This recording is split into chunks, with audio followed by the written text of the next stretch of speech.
साथियों, मन की बात कार्यक्रम को जो लोग टीवी पर देख रहे हैं, मैं उनसे कहूंगा, एक वीडियो जरूर देखिएगा। ये वीडियो पिछले दिनों बहुत चर्चा में रहा। इसमें कुछ लोग बहुत धैर्य से, बहुत सावधानी से एक गंगा डॉल्फिन को बचाने की कोशिश कर रहे हैं। आपको ये जानकर आश्चर्य होगा, इस पूरे प्रयास में करीब 13 घंटे लगे और आखिरकार वो डॉल्फिन बच गई। साथियों, इसमें बहुत बड़ी भूमिका रही भारत की पहली गंगा डॉल्फिन रेस्क्यू एम्बुलेंस की। ये घटना उत्तर प्रदेश की है। वहां एक गंगा डॉल्फिन नहर में फंस गई थी। ऐसे समय में नमामि गंगे अभियान के तहत बनी ये एम्बुलेंस उसके लिए उम्मीद बनकर पहुंची।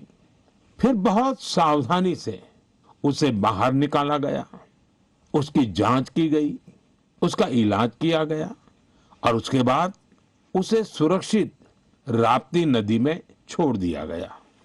एक तरह से कहें तो एक जीवन फिर अपने घर लौट गया।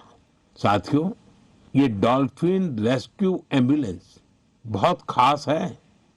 इसे एक चलते फिरते अस्पताल की तरह तैयार किया गया है।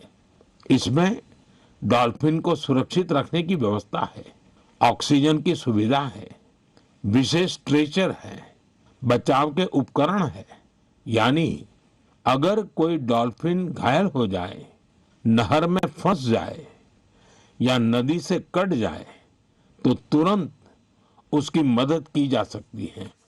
साथियों, जब हम गंगा डॉल्फिन को बचाते हैं तो हम सिर्फ एक प्रजाति को नहीं बचाते, हम गंगा की जैव विविधता को बचाते हैं, नदी के पूरे जीवन तंत्र को बचाते हैं और अपनी आने वाली पीढ़ियों के लिए प्रकृति की एक अमूल्य धरोहर भी बचाते हैं।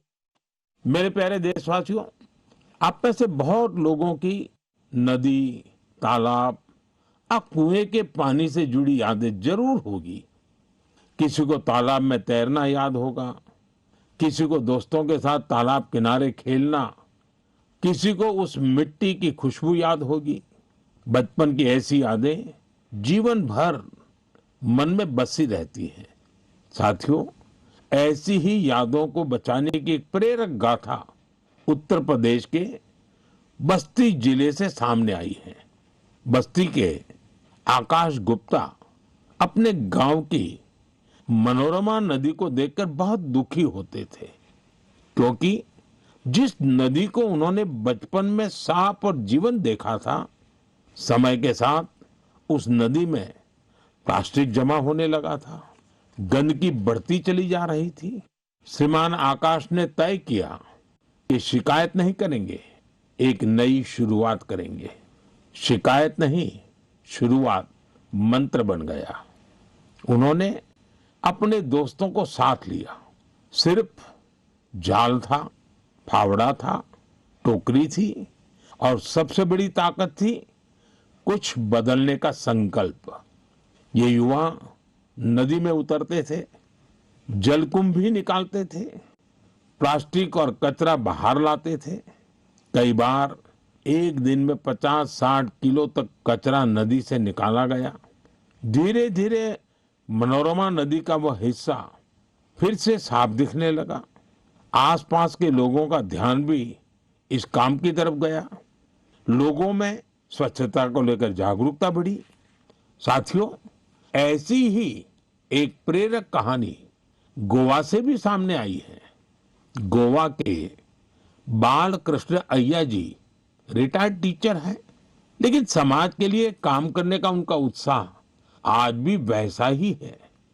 उन्हें मड्डी तोलाब इलाके में पानी की समस्या बहुत परेशान करती थी। उन्होंने भी समाधान के लिए काम शुरू किया। बालकृष्ण जी ने पाइपलाइन बिछाने के काम में महत्वपूर्ण भूमिका निभाई। इससे कई घरों तक पानी पहुंचा। जिन परिवारों को पानी के लिए रोज संघर्ष करना पड़ता था, उनके लिए यह बहुत बड़ी राहत बनी।